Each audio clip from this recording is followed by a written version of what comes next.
Apocalipse, capítulo 22, do versículo 17 ao 21, diz assim: E o Espírito e a esposa dizem, vem. E quem ouve, diga, vem. E quem tem sede, venha. E quem quiser, tome de graça da água da vida. Porque eu testifico a todo aquele que ouvir as palavras das profecias desse livro, que se alguém acrescentar a estas coisas, Deus fará vir sobre ele as pragas que estão escritas neste livro. E se alguém tirar quaisquer das palavras do livro dessa profecia, Deus tirará a sua parte do livro da vida, e da cidade santa, e das coisas que estão escritas neste livro. Aquele que testifica estas coisas diz, certamente cedo venho. Amém. Ora vem, Senhor Jesus. A graça de nosso Senhor Jesus Cristo seja com todos nós. Amém.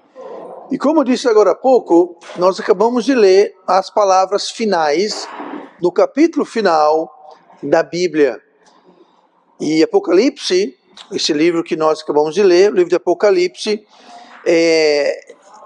ele é a tradução direta da palavra grega apokalupto.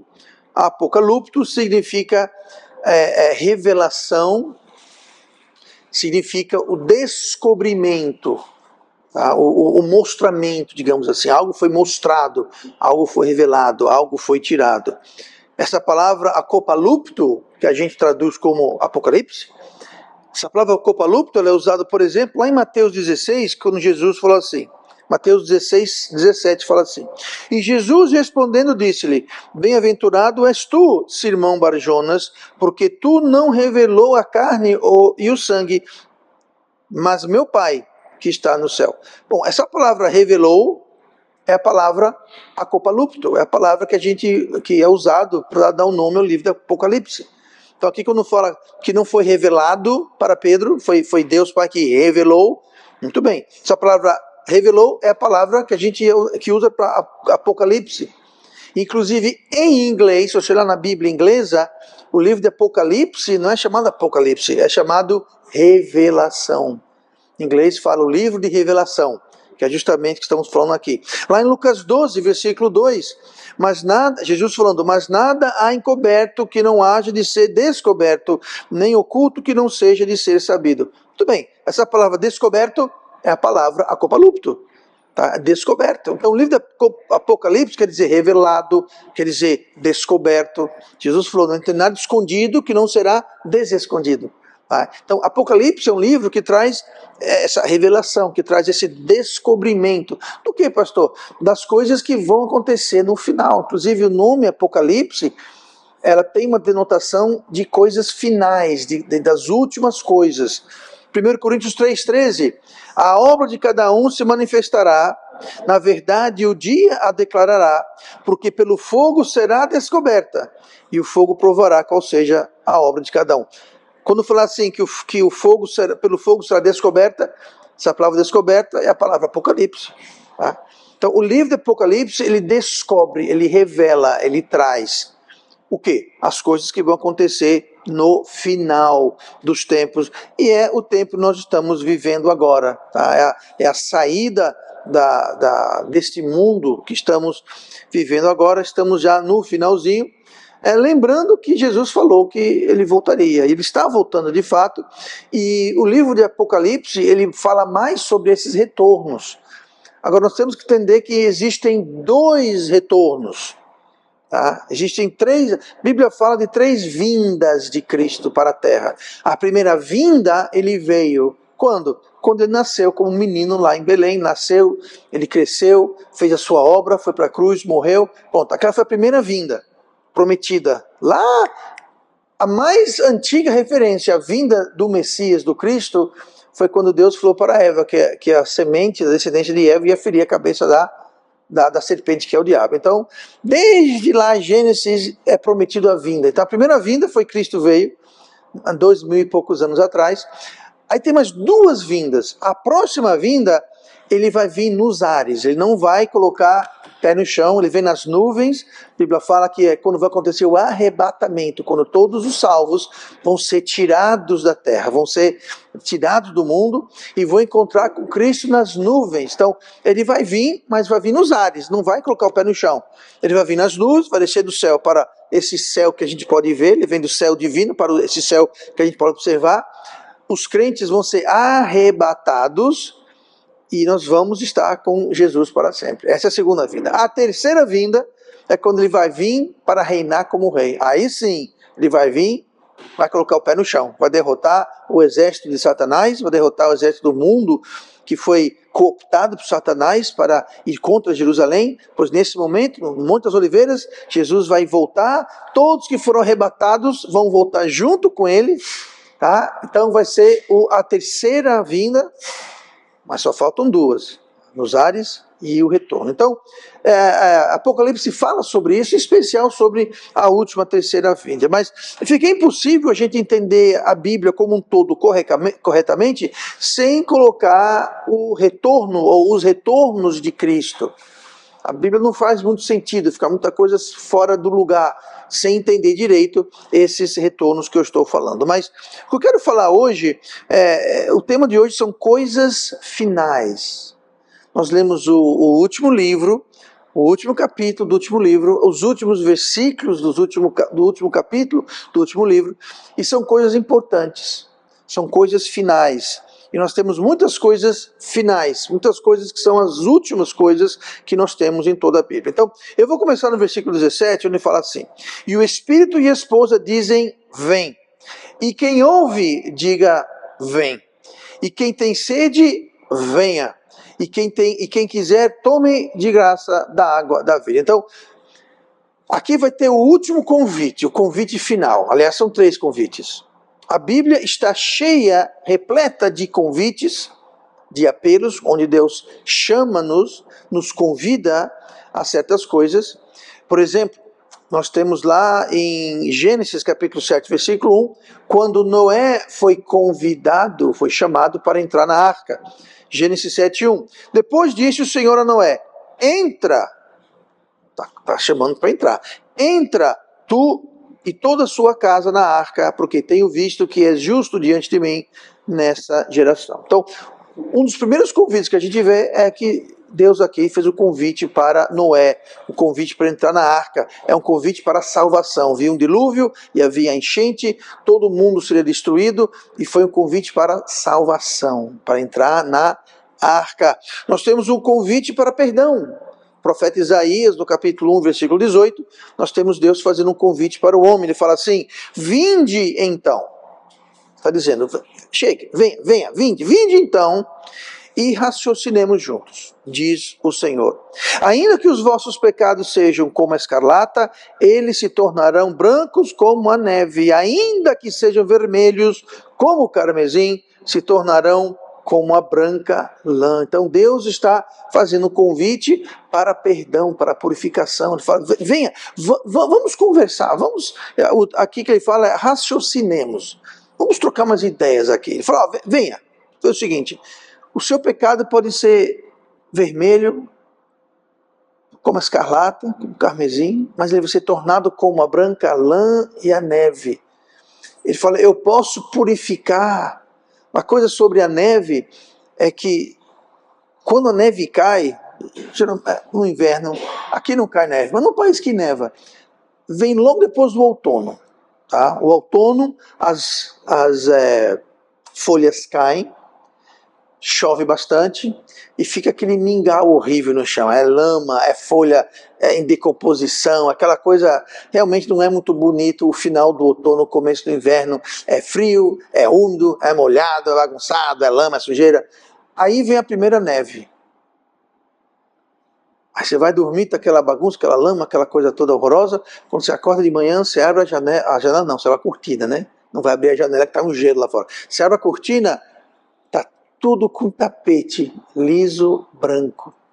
Toda aquela sujeira, bagunça de folha, de lama, de tudo. Está tudo limpo, parece que tem um lençol.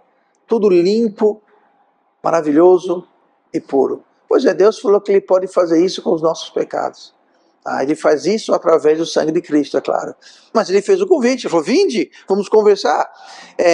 Jesus faz o convite para os cansados. Ele fala em Mateus 11, 28, vinde a mim todos os que estão cansados e oprimidos, e eu vos aliviarei. É um convite, vinde a mim. Então nós temos vários convites aqui. E em Apocalipse 22 nós temos a realidade, não é o último convite, é um coro de últimos convites. São vários últimos convites dentro do versículo 17. Por exemplo, o versículo 17, nós temos o Espírito Santo dando o convite. Ele fala, vem. Né? A gente leu aqui, e o Espírito e a esposa dizem, vem. Então o Espírito diz, vem. O Espírito Santo de Deus está fazendo um convite, um apelo, dizendo, vem. E é a obra do Espírito Santo chamar homens para Cristo. Sem que o Espírito Santo traga convicção no coração e chame, convide homens, mulheres, crianças, jovens, pessoas como nós, a Cristo, nós não vamos. Por nós mesmos, nós não vamos. Então quando Deus está chamando, quando o Espírito Santo está puxando, está trabalhando no nosso coração, talvez para a salvação. Se você não é salvo, o Espírito Santo chama, vem. Talvez é tomar uma decisão na sua vida, talvez é tomar alguma atitude na sua vida, talvez é dar um passo na sua vida. Se você sente o Espírito Santo convidando, nos levando, aceite, porque é trabalho do Espírito Santo nos convidar a tomar alguma decisão. Então nunca ignore o convite do Espírito Santo. João 16, 8, Jesus falou assim, e quando ele, falando sobre o Espírito Santo, e quando ele vier, convencerá o mundo do pecado e da justiça e do juízo. Então o Espírito Santo vai trazer essa convicção do nosso pecado, do juízo vindouro, tá? E da justiça que devemos seguir. Então isso é obra do Espírito Santo. Então nunca diga não para um convite, um apelo do Espírito Santo. Nunca diga não. Mas não é só o Espírito que diz vem, a esposa também. No versículo 17. E o Espírito e a esposa dizem vem. Então o Espírito Santo nós sabemos que é Deus, é a terceira pessoa da Trindade. Mas aí tem aqui a esposa. A esposa também diz vem. Quem é a esposa aqui? Bom, a esposa aqui representa a igreja. Agora veja bem. Não é a igreja. Porque hoje no mundo não existe a igreja com I maiúsculo. Hoje no mundo não tem a igreja, hoje no mundo tem igrejas, como essa e tantas outras. O que existe hoje são igrejas locais, que são corpos ou parte do corpo local. A igreja de Cristo vai acontecer quando? Quando todos os crentes de todos os lugares, de todos os tempos, passado, presente e futuro, todo mundo estiver reunido. Porque a igreja quer dizer isso, a igreja quer dizer uma reunião, uma convocação. Tá? Isso é o que igreja significa, a palavra igreja, eclesia, significa isso, chamados, convocados para fora. Então hoje não existe, porque, você vê, hoje aqui é o quê? 10h30. Lá em que horas é engana, irmão? 9h30? Pouca diferença, tá? Onde a minha filha mora é 9h30 também, lá, péssimo exemplo, mas não, lá é 10h30, tá? Lá é 12h30, ao contrário, lá é 12h30. Então assim, tem lugar que está tendo igreja agora, tem lugar que já teve igreja, tem lugar que vai ter igreja, ou seja, a reunião não depende, no Japão já é de noite. Então, não está todo mundo reunido, não está todo mundo convocado. Mas quando vai o arrebatamento, vai estar todos os crentes, de todos os locais, de todos os tempos, tá?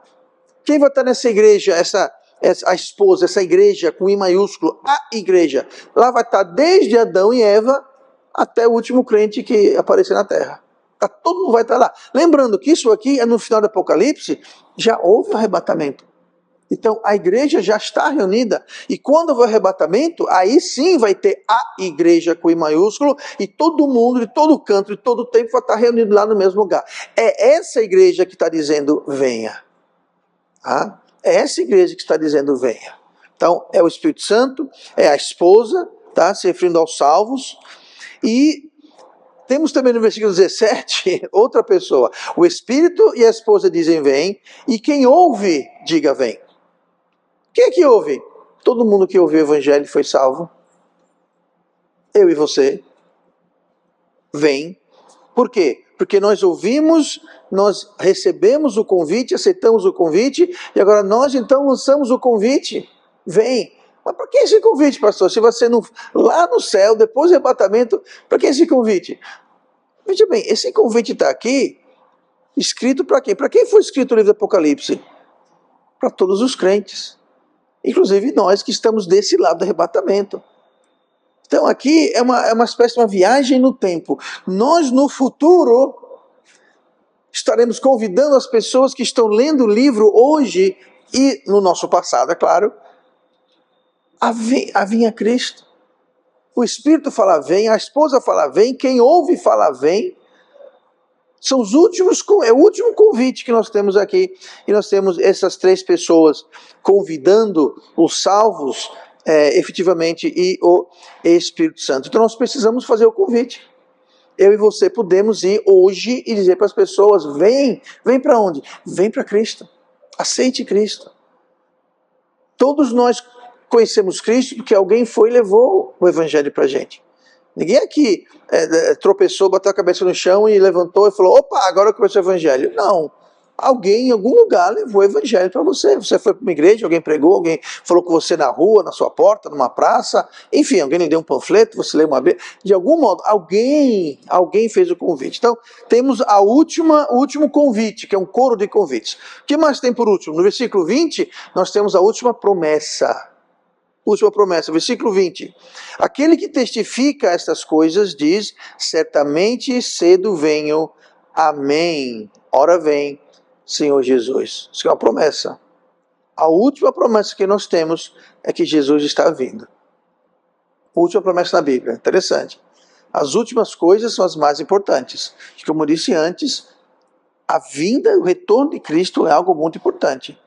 E o último convite que a gente tem na Bíblia é a promessa, a última promessa que nós temos na Bíblia é a promessa que Jesus voltará.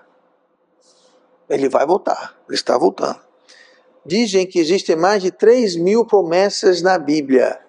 Eu nunca parei para contar, mas é o que dizem os estudiosos. 30.000, 10.000, 20.000, é muita promessa. O número não interessa, mas a Bíblia está cheia de promessa. A última é prometendo que ele vai voltar. E ele está, de fato, voltando. Há quem zombe, faça graça.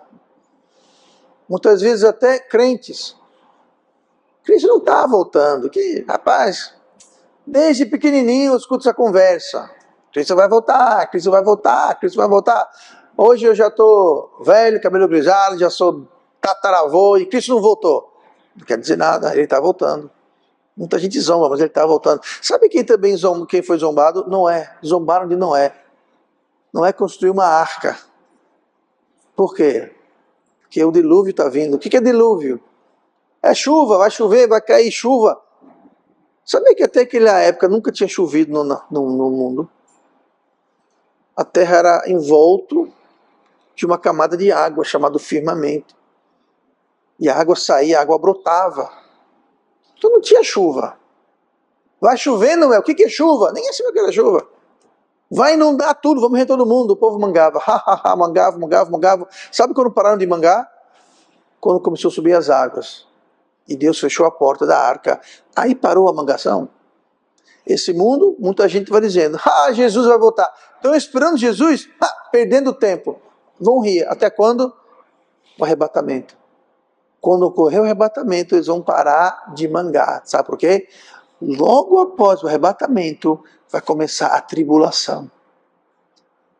O anticristo vai subir ao poder, vai dominar a terra, e haverá uma perseguição. Haverá, não só perseguição aos crentes, o mundo inteiro vai sofrer. Haverá guerras, haverá fomes, haverá doenças, haverá terremoto, maremoto, incêndios, animais selvagens. A Bíblia fala que até o chão vai abrir e demônios vão sair para atormentar os homens durante esse período de 7 anos. Vai ter a tribulação e a grande tribulação. Aí ninguém vai mangar, não. Ninguém vai mangar, não. Mas ele prometeu, ele está voltando. Pode crer, não precisa e não devemos duvidar. Então, no último capítulo do último livro, nós temos 3 promessas. Temos convites, eram 3 convites. Pois bem, nós temos 3 promessas. A primeira promessa aqui fala sobre o retorno de Cristo e foca na nossa obediência. Olha o que fala aqui. Eis que cedo venho. Promessa de Cristo. Bem-aventurado aquele que guarda as palavras da profecia desse livro. Então a primeira promessa ele fala, eu estou vindo, e essa promessa foca na nossa obediência à Bíblia. Tá? Então, promessa, ele vai voltar. E a segunda foca no galardão. Ele fala assim, e eis que cedo venho, e o meu galardão está comigo. Meu galardão está comigo para dar a cada um segundo a sua obra. Então veja bem, a primeira promessa que a gente vê no versículo 7, que a gente não lê o versículo 7, mas o versículo 7 do mesmo capítulo, ele fala que está vindo e é bem-aventurado quem guarda as palavras. Nós devemos guardar as palavras. Então é nossa obediência à palavra de Deus. A segunda fala sobre o galardão. Ele fala, eu estou voltando e vou trazer o galardão. Que galardão? Galardão é recompensa. Ele prometeu, eu vou vir e eu vou trazer recompensa. Para quem? Para quem guardou as palavras do livro.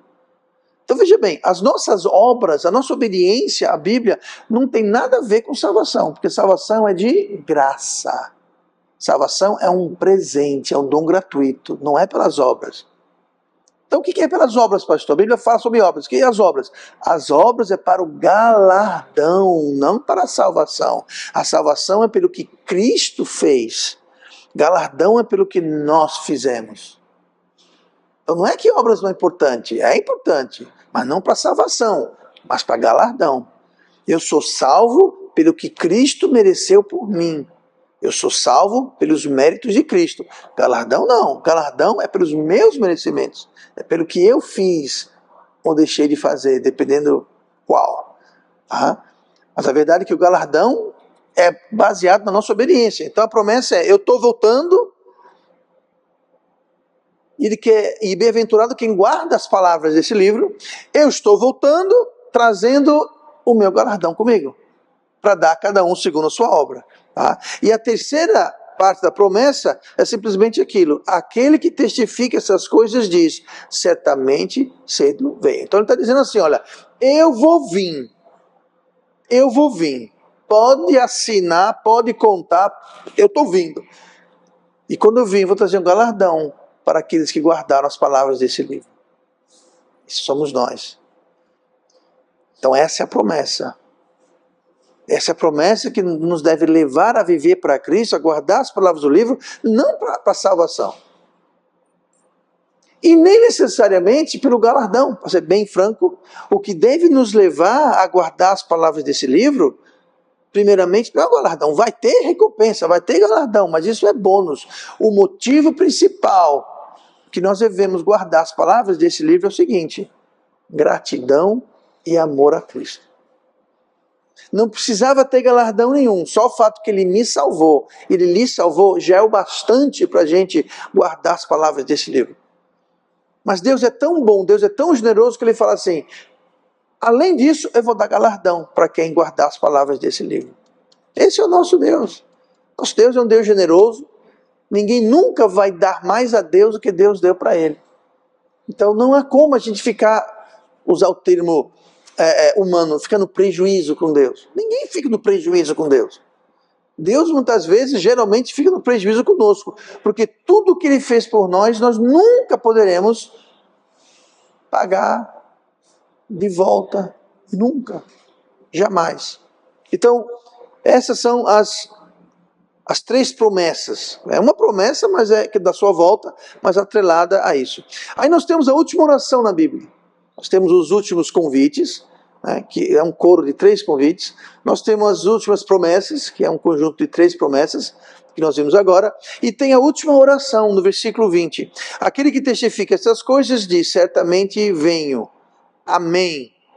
Aí o apóstolo João, que escreveu, inspirado pelo Espírito Santo, ora vem, Senhor Jesus. Qual a última oração na Bíblia? É uma simples oração que o apóstolo João falou. Ora vem, Senhor Jesus. Podemos dizer que essa é a oração mais sublime, mais importante, mais nobre. Simplesmente, Senhor Jesus, vem. Vem. Nós estamos orando assim. Nós estamos almejando. Existem muitas orações na Bíblia, Como existem muitas promessas, como existem muitos apelos que nós vimos, também existem muitas orações. Tem oração para livramento, oração para suprimento, oração para sabedoria, por direção, por poder, e assim vai. E nenhuma delas é menos importante que a outra. Porém, essa aqui é simplesmente: ora, vem, Senhor Jesus. Nós oramos assim. Muitas vezes o que acontece com o povo de Deus é que nós ficamos muito confortável com este mundo. Muitas vezes ficamos muito à vontade com essa vida, com esse mundo. E Deus às vezes permite certas coisas em nossas vidas, coisas que nós não gostamos. Eu acredito pelo simples motivo que é simplesmente para chacoalhar um pouquinho o nosso piquenique. Para nós começarmos a almejar o céu, a almejar a volta de Cristo. Nós vamos para o céu por duas maneiras: ou nós vamos morrer, fisicamente morrer, ir para o céu, ou Jesus vai vir nos buscar, um dos dois. Numericamente falando, a maioria dos crentes de todos os tempos vão para o céu através da morte. Na verdade, tá? É uma pequena minoria que vai através do arrebatamento. Mas a verdade é que quando a gente for para o céu, ou pelo arrebatamento ou pela morte, pense nisso, todos os nossos problemas serão terminados. Aquelas dívidas vão ficar para trás. Vão ficar para trás. Aquela dor, aquela doença, aquela decepção, aquela tristeza, aquelas brigas, os problemas, as preocupações, tudo vai ficar para trás. Então, sim, ora vem o Senhor Jesus, ele dizendo: Senhor, venha nos buscar. Porque para onde estamos indo é muito melhor do que aqui na terra. Agora, tem muita gente que não quer isso. Você sabia que tem gente do mundo, gente com muito dinheiro, mais dinheiro do que juízo, eles têm uma tecnologia chamada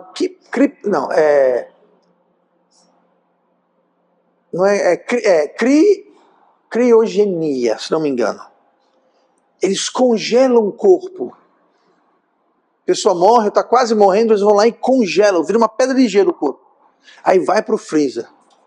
Na esperança de que um dia a tecnologia vai poder dar vida de volta a um defunto. Isso nunca vai acontecer. Aí quem não tem muito dinheiro assim, eles congelam só a cabeça. Eu não estou brincando não, gente. Eles separam a cabeça e congelam a cabeça para ver se um dia.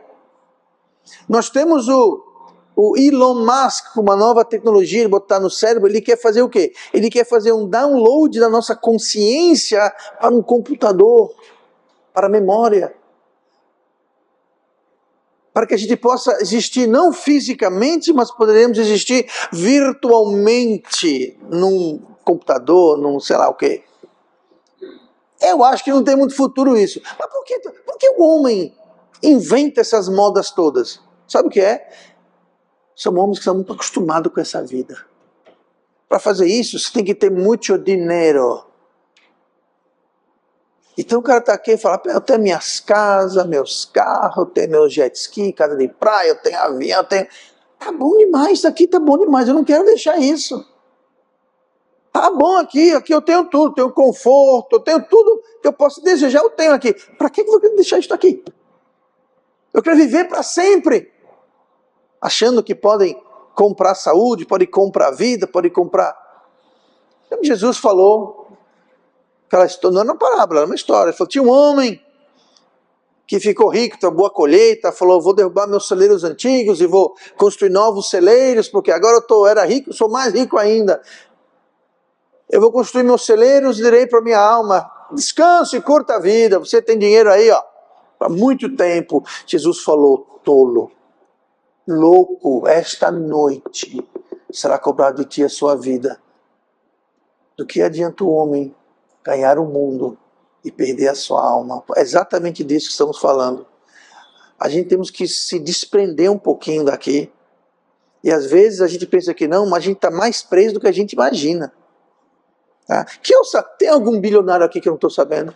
Eu mesmo não conheço nenhum. Mas sabe uma coisa? Às vezes não precisa ser um bitrilionário para estar pegado a esse mundo. Às vezes a gente está pegado a esse mundo E a gente nem percebe direito. Aí Deus vem, e não é sempre, não estou dizendo que é sempre isso, mas muitas vezes isso acontece. Deus permite coisas em nossas vidas para a gente dizer, sabe uma coisa, Deus? Eu estou pronto para ir, volta logo, vem, Senhor Jesus. Já está na hora, por mim já passou da hora. Última oração, a oração mais importante. Ora vem, Senhor Jesus. Ora vem, me tira daqui, nos tire daqui. Vem o vosso reino. Quando Jesus vier pela terceira vez, ele vai estabelecer um reino de 1000 anos aqui nessa terra. Nessa terra. Não vai ter guerra, não vai ter poluição, não vai ter confusão, não vai ter polícia, não vai ter... vai ser literalmente um céu na terra. E ele, Jesus, vai reinar em Jerusalém. Não vai ter exército, não vai ter nada disso. Ora vem, Senhor Jesus. E isso eu quero. O mundo de hoje está bagunçado demais. É doença, é guerra, é crime, é confusão, é doença, dor. Ora vem, Senhor Jesus. Muitas vezes o crente teme e a primeira coisa depois do arrebatamento vai ser o tribunal de Cristo. O tribunal de Cristo não é para decidir quem vai para o céu ou não, porque o tribunal de Cristo vai ser no céu. Então só vai ter esse crente lá. Não é para ver quem é e quem não é. O tribunal de Cristo é para determinar o nosso galardão. Lembra que Jesus vem para dar o galardão? Pois é. Tem muito crente que quando pensa no tribunal de Cristo, eu vou ficar perante Cristo e ele vai então julgar a minha vida com perfeita justiça. O que eu fiz para ele, o que eu não fiz para ele. Aí ele vai dar os galardões ou não. Tá? Mas todo mundo ali vai para o céu. Já está no céu, inclusive. Tá? Então não é para isso, mas muito crente que fala, eita caramba, será que eu vou receber um galardão? Bom, a hora de perguntar isso é agora. Não é lá. Quando chegar lá, o que fez, o que não fez, não vai fazer. É agora. Como podemos viver para Cristo agora? Porque vai ser no que nós fazemos nessa vida que o tribunal de Cristo vai nos dar ou não galardão. Então, tem muito crente que não quer. Por quê? Porque talvez sabe que não fez o que poderia ter feito. Deus não espera que você faça o que você não poderia ter feito. Por isso que vai ser um julgamento com justiça. Ah, pastor, porque eu nunca fiz. Deus não espera que você faça o que você não é capaz de fazer. Nós vamos ser julgados por aquilo que nós poderíamos ter feito, que Deus nos deu condições de fazer e nós não fizemos. É por isso. Não é a mesma regra, a mesma expectativa para todo mundo. Claro que não. Tem expectativas diferentes. Já que muito é dado, muito será cobrado. Tá? Vou dar um exemplo aqui. Eu, como pastor, espera-se muito mais de mim do que, por exemplo, de vocês. Não porque eu sou melhor do que vocês, mas muito me foi dado. Eu fui colocado numa posição muito exaltada de pastor, que não é pouca coisa. Não sou eu que sou grande coisa, é a posição que é grande coisa. Mas eu vou ser julgado muito mais rigorosamente do que outra pessoa. Então, sabe, vocês não vão ser julgados contra o pastor, e eu não vou ser julgado em relação ao apóstolo Paulo. Nós vamos ser julgados pelo que nós poderíamos sim ter feito, não pelo que nós não pudéssemos ter feito. Tá? Deus é justo, ele vai julgar com justiça. Mas nós temos aqui a última oração. Ora vem, Senhor Jesus. Então, para resumir, nós estamos espalhando o último convite da Bíblia, que é de vem, chamar as pessoas para Cristo.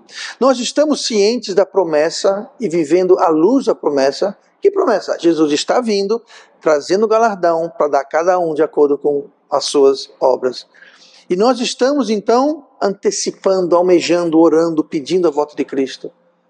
E eu vou terminar com esse versículo. 1 Tessalonicenses 4,17 fala assim, falando sobre o arrebatamento. Depois Paulo escreveu isso e Paulo achava que ele ia ser arrebatado. Não foi, mas ele achava que, olha o que ele fala.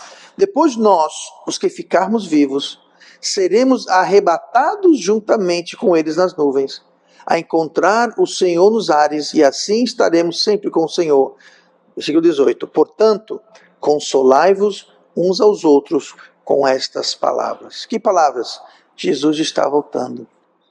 E nós seremos arrebatados para estar com Ele para sempre. Isso deve trazer consolo, encorajamento, paz. Jesus está voltando para nos buscar. Amém?